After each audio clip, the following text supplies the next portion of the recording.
Avante, roladores!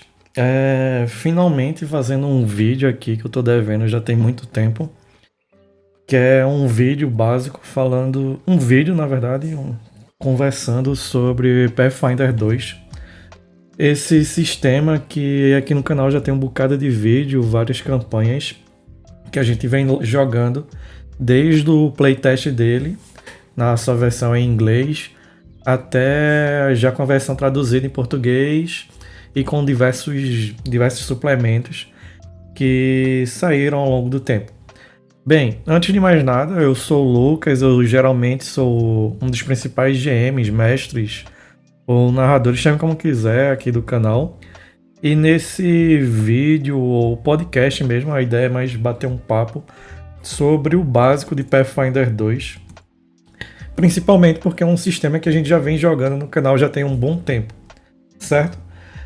Como não vai ter muita informação na tela, caso você esteja vendo isso no YouTube, você pode deixar de plano de fundo enquanto vai fazendo outras coisas.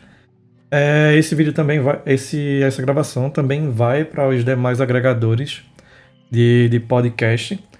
Então vamos lá sobre o básico. Isso aqui vai ser o primeiro de uma série de vídeos onde eu vou falar, onde eu vou descrever um pouco, comentar, analisar sobre as classes do Pathfinder de maneira geral, e suas mecânicas, certo? E acho que começando esse vídeo aqui que eu vou falar o básico, o one-on-one do Pathfinder, acho que a primeira coisa que a gente tem que falar é sobre o sistema de ações que o Pathfinder traz. O sistema de ações em si do Pathfinder é algo que me chamou muita atenção desde que eles anunciaram no playtest, e é algo que cada vez mais que eu vou jogando é algo que é uma sacada simples da maneira como eles fizeram, mas é algo que deixa o jogo com uma pegada que eu gosto muito, uma pegada de você saber, você conseguir controlar suas ações, a economia de ações em si do sistema Pathfinder é muito legal. É uma maneira bem melhor do que a maioria dos sistemas que eles trazem, que geralmente é um movimento, uma ação padrão, que geralmente você vai utilizar para atacar, e uma bonus action que você pode usar uma vez ou outra para algumas coisas. Como é que é o sistema de ações propriamente dito do Pathfinder segunda edição? Primeiramente, ele tem algumas coisas que eles chamam de... Todo personagem em Pathfinder 2 ele vai possuir 3 ações. Com essas 3 ações, ele vai poder fazer inúmeras coisas, certo? E algumas das habilidades deles vão dizer quanto ela vai consumir. Principalmente quando a gente for dar uma olhada nas classes, a gente vai conseguir verificar que algumas habilidades de classe elas vão consumir 1 ação, 2 ações ou 3 ações, certo? Geralmente, como ele propriamente traz aqui no livro, ações únicas são aquelas que são mais simples e comuns durante o encontro. E o personagem vai poder utilizar 3 vezes, certo? Algo que é importante a gente falar. No Pathfinder 2, a ação ataque, você com uma ação, você pode atacar, você pode mover ou você pode interagir com um item. Isso é o básico que a gente pode fazer com as ações. Logicamente, há habilidades, há magias que não seguem tanto que você vai utilizar mais do que uma ação, mas não vem ao caso agora. Então, num turno, você pode usar suas 3 ações para atacar. Em um turno, você pode usar suas 3 ações para se mover. Logicamente, você também pode fazer um misto dessas. Você pode gastar uma ação para se mover até o inimigo, gastar outra ação para atacar, e nessa terceira ação você usa alguma habilidade de classe. Outra questão que tem no Pathfinder é que você tem, uma vez por turno, uma reação. Algumas classes quebram um pouco essa regra, elas dão reações extras, mas isso é algo que a gente vai ver. Principalmente o guerreiro, a classe do guerreiro, ele entrega ao jogador algumas reações extras. Mas de maneira resumida, reações são aquilo que você consegue reagir fora do seu turno. Ou seja, uma reação clássica que tem no Pathfinder que algumas ações, que o guerreiro tem, por exemplo, é a ação de ataque de oportunidade. Sempre que um inimigo se move para fora da ação de ameaça do guerreiro, ele pode gastar sua reação para realizar um ataque.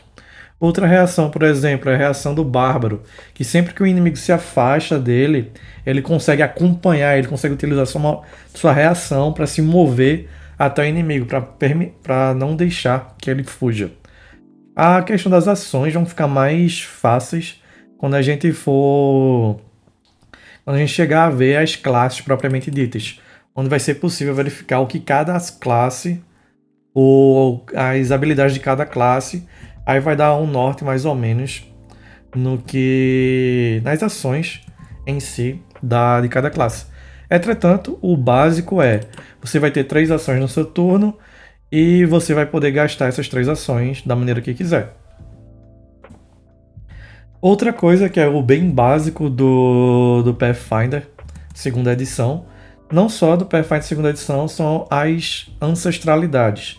Em alguns outros sistemas, eles chamam de raças. Acredito que na quinta edição é chamado de raças também. Acredito que no Tormenta 20 ele também chama de raça. Mas no Pathfinder segunda edição, ele optou por chamar de ancestralidade.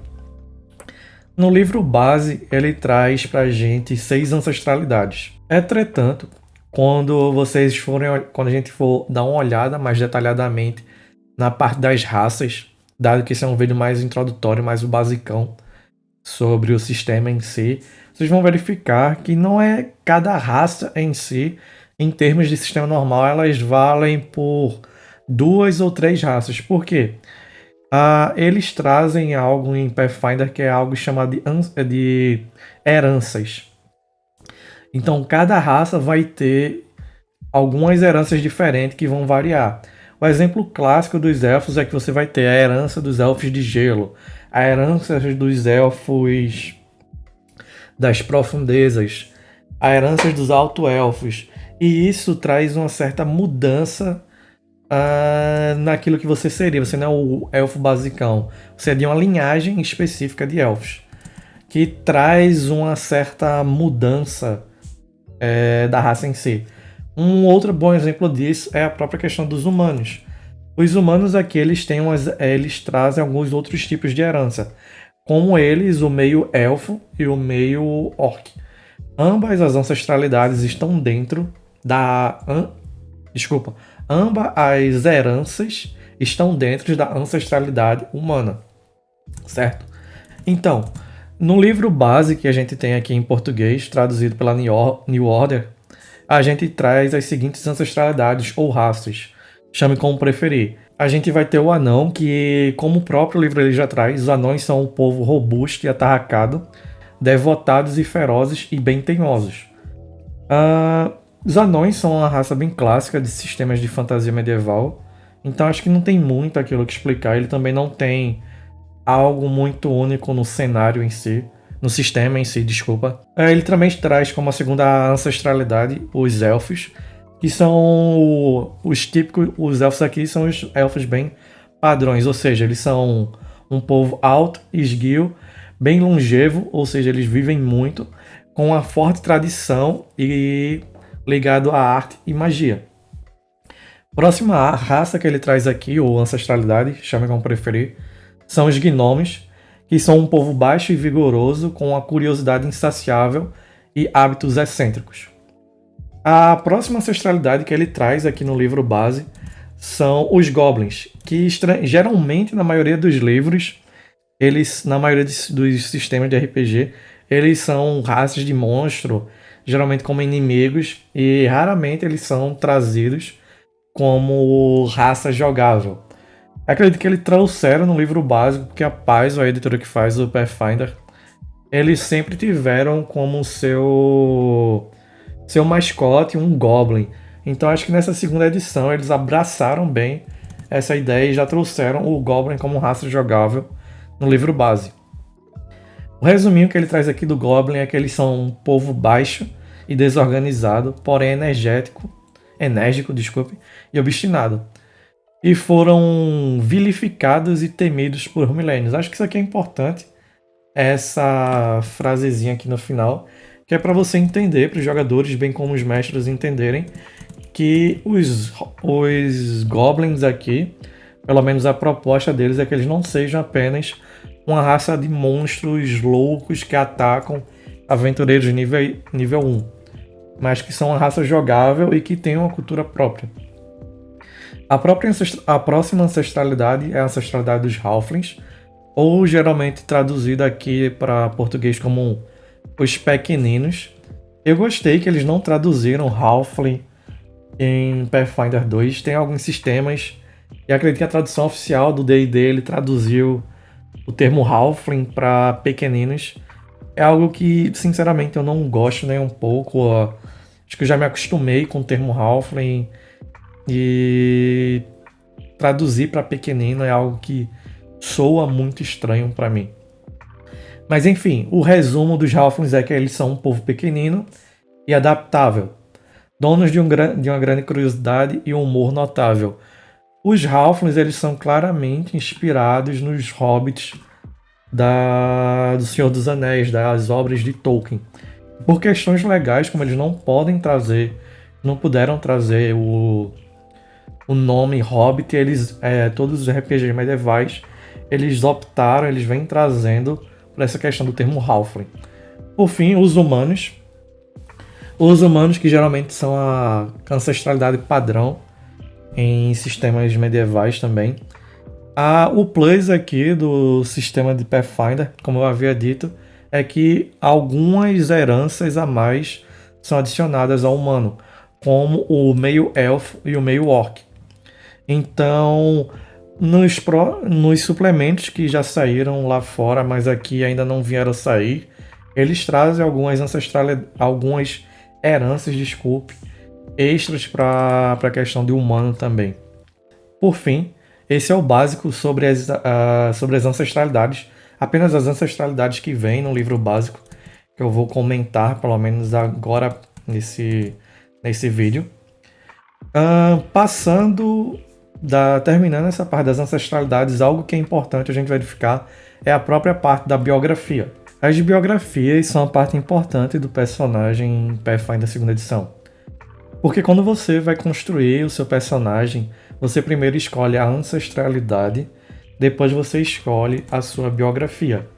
A biografia é aquilo que o seu personagem era antes de ser um mercenário, antes de você se tornar um aventureiro, por exemplo. É tudo aquilo que vai contar a parte pregressa ao seu personagem, antes que ele atinja o primeiro nível heróico. No livro base, ele traz uma lista bem significativa e relativamente diversa das principais biografias do teu personagem. Ou seja, antes do seu personagem pegar o primeiro nível em uma classe como um guerreiro, mago ou feiticeiro, ele tinha um passado, o que é que ele era antes de ele ascender a esse posto de classe heróica.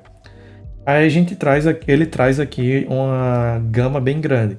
Dentre eles, Acólito, que ele fala que seu personagem passou boa parte da sua vida em um convento ou um monastério religioso. Como a segunda opção, ele traz Acrobata, que ele fala que seu personagem chegou a ganhar dinheiro se apresentando como um acrobata, seja em um circo ou mesmo nas ruas.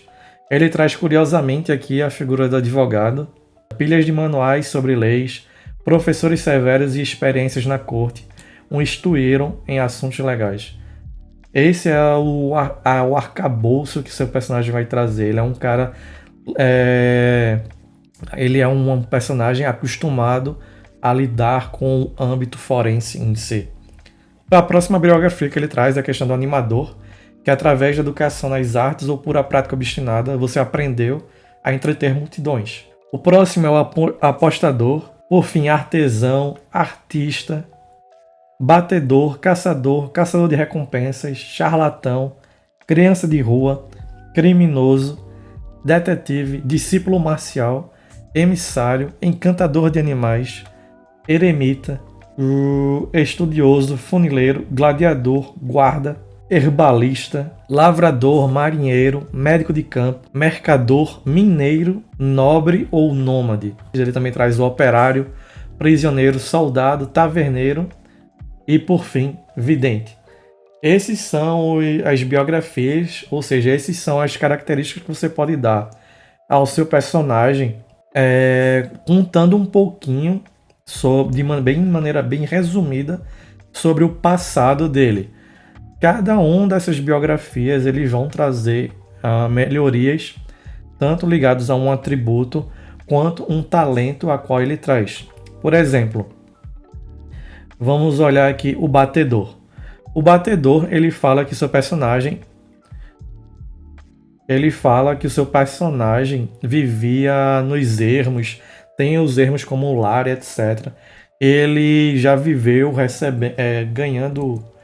tirando proventos de guiar pessoas em meio aos ermos, etc. Mecanicamente, o que é que isso vai fazer caso você, quando você for construir um personagem, você escolha essa biografia? Ela vai te dar um bônus em destreza ou sabedoria e outra à sua escolha. Além disso, ele vai te treinar na perícia sobrevivência e no saber, e um saber relacionado ao terreno que o seu personagem costumava patrulhar como frequência. Ele traz como exemplos cavernas ou florestas. E por fim, ele vai te dar o talento forrageador.